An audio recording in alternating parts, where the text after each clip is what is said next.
Hello बच्चों, let's read this question. So this question is a match appropriates column 1 and column 2. So in the column first and column 2 हमें entries दी हुई है. Okay, हमें match the columns करना है. Option A में क्या given है? Torque acting on a magnetic held at A angle theta with a magnetic field is maximum when theta is equal to. B में given है potential energy of a magnet in a magnetic field is minimum when magnet is held at an angle theta with a magnetic field when theta is equal to.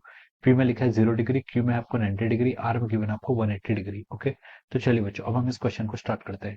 तो देखिए बच्चों, इस question का की concept आप क्या लिख सकते हैं? The key concept of this question is, इस क्वेश्चन में आपको क्या बताना है? इस क्वेश्चन में आपको टॉर्क और पोटेंशियल एनर्जी बताना है किसी मैग्नेट का जो किसी मैग्नेटिक फील्ड पर रखा हुआ है. ओके, तो देखिए बच्चों, इस क्वेश्चन का की कॉन्सेप्ट आप क्या लिख सकते हैं? टॉर्क लिख सकते हैं और क्या लिख सकते हैं? Potential energy. Okay, this is the key concept of this question. Torque and potential energy is the key concept of this question. तो चलिए बच्चों अब हम इस क्वेश्चन को स्टार्ट करते हैं.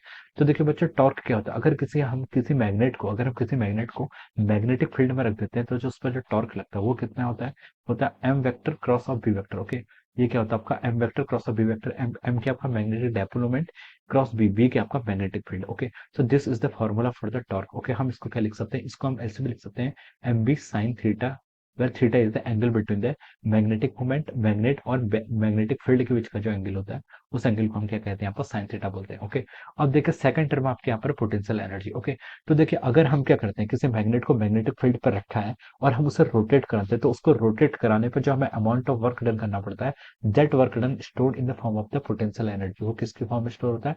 Potential energy of the magnet. उसको अगर हम यहाँ पर कैलकुलेट करें तो देखिए potential energy torque into D theta का इंटीग्रेशन करने से आ जाता है. इसका जो एक्सप्रेशन वो आता है आपका minus M vector dot of B vector. Okay, this is the potential energy. ये क्या हो जाती है? आपकी पोटेंशियल एनर्जी हो जाती है. ओके, अब देखिए बच्चों, ये आपका, इसको हम कैसे लिख सकते हैं? Minus of M B cos of theta. Okay, so this is the potential energy minus M B cos theta. ये क्या हो जाएगा? इसके करस्पॉन्डिंग पोटेंशियल एनर्जी हो जाएगी.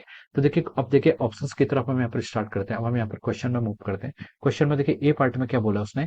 Torque acting on a magnet held at an angle theta with a magnetic field is maximum. Torque maximum कब होगा? देखिए एम टॉर्क क्या होता है? M B sine theta. M आपका फिक्स है, बी फिक्स है. साइन थीटा की वैल्यू जब आपकी मैक्सिमम होगी उस केस में हम बोल सकते हैं आपका टॉर्क क्या होगा? मैक्सिमम होगा. ओके, साइन थीटा की वैल्यू मैक्सिमम कब होगी? देखिए पी में बोला है क्या इसने? 0 डिग्री. 0 डिग्री पर साइन जीरो हो जाता है, साइन 90 पर 1 हो जाता है और साइन 180 पर भी क्या हो जाता है? 0 हो जाता है. ओके, तो हम बोल सकते हैं कि क्यू ए के करस्पॉन्डिंग क्यू, यानी कि जब आपका साइन थीटा की वैल्यू कितनी हो जाएगी? आपकी 90 डिग्री होगी, तब इस केस में साइन थीटा की वैल्यू कितनी हो जाएगी? आपकी 1 हो जाएगी. That is a maximum value of the sine theta. Okay, तो इसके करस्पॉन्डिंग हम बोल सकते हैं आपका मैक्सिमम टॉर्क भी होगा. ओके, तो ए के करस्पॉन्डिंग आपका जो क्यू ऑप्शन है वो क्या हो जाएगा? आपका करेक्ट हो जाएगा. ओके, अब देखिए हम बी पर मूव करते हैं. बी पे बोला कि potential energy of a magnet in a magnetic field is minimum when magnet is held at an angle theta with a magnetic field when. Okay, potential energy आपकी मिनिमम कब होगी? Okay, potential energy क्या होता है? आपका M B cos theta. Okay, तो देखिए यहाँ पर जब हम क्या करते हैं, पी केस में देखते हैं जब आपका 0 डिग्री होगा. जब आपका 0 डिग्री होगा तब आपकी पोटेंशियल एनर्जी कितनी होगी? पोटेंशियल एनर्जी आपकी minus M B cos zero. Cos zero की वैल्यू कितनी हो जाती है? 1 हो जाती है. तो इस केस में आपकी पोटेंशियल एनर्जी कितनी होगी? आपकी माइनस एम बी के इक्वल हो जाएगी. कितनी होगी? आपकी माइनस एम बी के इक्वल हो जाएगी. ओके, सेकंड केस में बोला आपको 90 डिग्री.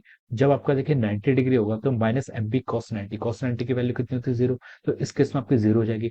थर्ड केस बोला आर. आर में क्या आपका 180 डिग्री. ओके, जब आपका 180 डिग्री होगा तो देखिए cos 180 डिग्री की वैल्यू कितनी होती है? -1 होती है. तो माइनस एम बी इंटू -1 कितना हो जाएगा? आपका +1 हो जाएगा. Okay, so this will be the value of the potential energy. ये क्या हो जाएगी? आपकी पोटेंशियल एनर्जी की क्या हो जाएगी? वैल्यू हो जाएगी. ओके, तो हमसे क्वेश्चन ने बोला कि जब आपकी मिनिमम वैल्यू होगी, तो देखिए मिनिमम वैल्यू आपकी कब हो रही है?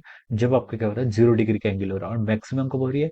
जब आपका क्या हो रहा है? 180 डिग्री का एंगल हो रहा है. ओके, क्वेश्चन हमसे बोला था कि पोटेंशियल एनर्जी मिनिमम कब होगी? जब आपका एंगल क्या होगा? आपका 0 डिग्री होगा, यानी कि माइनस एम बी होगी. ओके, तो उस केस में हम बोल सकते हैं आपका ये बी के करस्पॉन्डिंग जो आपका करेक्ट आंसर आ जाएगा वो क्या करेगा? आपका बी के करस्पॉन्डिंग आपका करेक्ट आंसर क्या आ रहा है? पी आ रहा है. ओके, बी के corresponding P will be the correct answer of this question. Okay, तो हम बोल सकते हैं देखिए यहाँ पर ए का जो ए क्वेश्चन है, ए का मैच किससे होगा? आपका क्यू से होगा.